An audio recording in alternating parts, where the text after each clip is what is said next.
नमस्कार दोस्तों, मैं आज आपको महाभारत के अर्जुन के बारे में एक बहुत ही दिलचस्प कहानी सुनाने जा रही हूँ। कैसे अर्जुन उर्वशी के श्राप से नपुंसक बन गए और यह श्राप कैसे अर्जुन के लिए वरदान साबित हुआ, यह कहानी हम सुनने वाले हैं।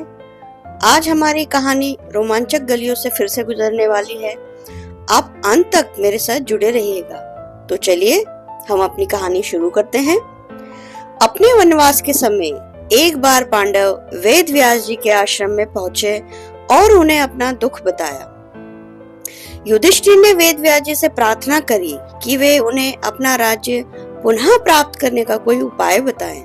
तब वेद व्यास जी ने कहा कि पुनः राज्य प्राप्त करने के लिए तुम्हें दिव्य अस्त्रों की आवश्यकता पड़ेगी, क्योंकि कौरवों के पास भीष्म, द्रोणाचार्य, कृपाचार्य, कर्ण जैसे महारथी हैं। अतः बिना दिव्य अस्त्र प्राप्त किए तुम उनका कुछ नहीं बिगाड़ सकते।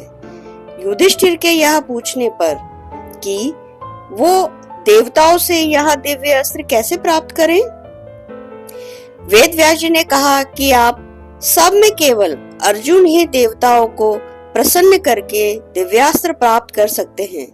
अतः अर्जुन को देवताओं की तपस्या करके उनको प्रसन्न करना चाहिए। वेद व्यास जी के ऐसे वचन सुनकर अर्जुन तपस्या करने के लिए आगे अकेले ही रवाना हो गए। अर्जुन उत्तराखंड के पर्वतों को पार करते हुए एक अपूर्व सुंदर वन में जा पहुंचे। वहां के शांत वातावरण में वे भगवान शंकर की तपस्या करने लगे। उनकी तपस्या की परीक्षा लेने के लिए भगवान शंकर एक भील का वेश धारण कर उस वन में आए। वहां पर आने पर भील रूपी शिवजी ने देखा कि एक दैत्य शुकर का रूप धारण कर तपस्यारत अर्जुन की घात में है। शिवजी ने उस दैत्य पर अपना बाण छोड़ दिया। जिस समय शंकर भगवान ने दैत्य को देखकर बाण छोड़ा, उसी समय अर्जुन की तपस्या टूटी और दैत्य पर उनकी दृष्टि पड़ी। उन्होंने भी अपना गांडीव धनुष उठाकर उस पर बाण छोड़ दिया। शूकर को दोनों बाण एक साथ लगे और उसके प्राण निकल गए। शूकर के मर जाने पर भील रूपी शिव जी ने और अर्जुन ने दोनों ही शूकर को अपने बाण से मरा होने का दावा करने लगे। दोनों के मध्य विवाद बढ़ता गया और विवाद ने युद्ध का रूप धारण कर लिया। अर्जुन निरंतर भील पर गांडीव से बाणों की वर्षा करते रहे, किंतु उनके बाण भील के शरीर से टकरा टकरा कर टूटते रहे और भील शांत खड़े हुए मुस्कुराता रहा। अतः उनके तरकश के सारे बाण समाप्त हो गए। इस पर अर्जुन ने भील पर अपनी तलवार से आक्रमण कर दिया। अर्जुन की तलवार भी भील के शरीर से टकराकर दो टुकड़े हो गई। अब अर्जुन क्रोधित होकर भील से मल्ल युद्ध करने लगे। मल्ल युद्ध में भी अर्जुन भील के प्रहार से मूर्छित हो गए। थोड़ी देर पश्चात जब अर्जुन की मूर्छा टूटी तो उन्होंने देखा कि भील अभी वहीं खड़े मुस्कुरा रहा है। भील की शक्ति देख अर्जुन को अत्यंत आश्चर्य हुआ और उन्होंने भील को मारने की शक्ति प्राप्त करने के लिए मूर्ति पर पुष्पमाला डाली, किंतु अर्जुन ने देखा कि वह माला शिव मूर्ति पर पड़ने के स्थान पर भील के कंठ में चली गई। इससे अर्जुन समझ गए कि भगवान शंकर ही भील का रूप धारण करके वहां उपस्थित हुए हैं। अर्जुन शंकर जी के चरणों में गिर पड़े। भगवान शंकर ने अपना असली रूप धारण कर लिया और अर्जुन से कहा, हे अर्जुन, मैं तुम्हारी तपस्या और पराक्रम से अति प्रसन्न हूँ और तुम्हें पशुपत्यास्त्र प्रदान करता हूँ। भगवान शंकर अर्जुन को पशुपत्यास्त्र प्रदान कर अंतर्ध्यान हो गए। उसके पश्चात वहां पर वरुण, यम, कुबेर, गंधर्व और इंद्र अपने अपने वाहनों पर सवार होकर आ गए।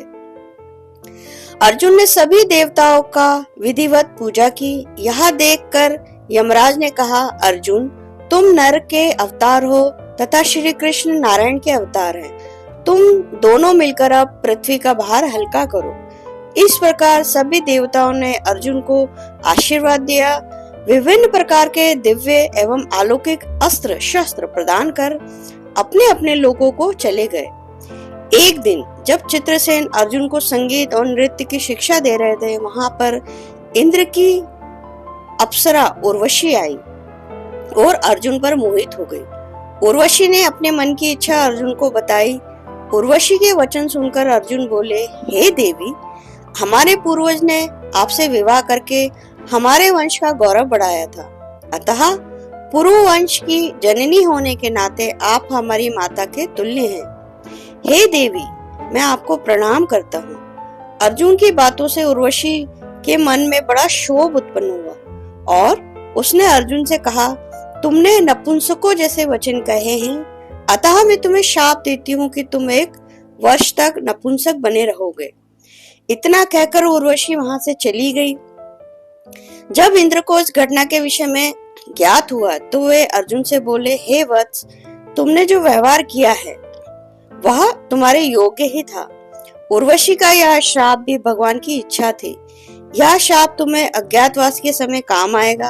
अपने 1 वर्ष के अज्ञातवास के समय ही तुम नपुंसक रहोगे और अज्ञातवास पूर्ण होने पर तुम्हें पुनः पुरुष तत्व की प्राप्ति हो जाएगी। इस शाप के कारण ये अर्जुन 1 वर्ष के अज्ञातवास के दौरान वृहणलला बने थे। इस वृहणलला के रूप में अर्जुन ने उत्तरा को 1 वर्ष तक नृत्य सिखाया था। उत्तरा विराट नगर के राजा विराट की पुत्री थी। अज्ञातवास के बाद उत्तरा का विवाह अर्जुन के पुत्र अभिमन्यु से हुआ था। अर्जुन के पास में अपने लोक को वापस जाते समय देवराज इंद्र ने कहा, हे अर्जुन, अभी तुम्हें देवताओं के अनेक कार्य संपन्न करने हैं, अतः तुमको लेने के लिए मेरा सारथी आएगा, इसलिए इसी वन में रहकर तुम प्रतीक्षा करना। कुछ काल पश्चात उन्हें लेने के लिए इंद्र के सारथी मातली वहां पहुंचे और अर्जुन को विमान में बिठाकर देवराज की नगरी अमरावती ले गए।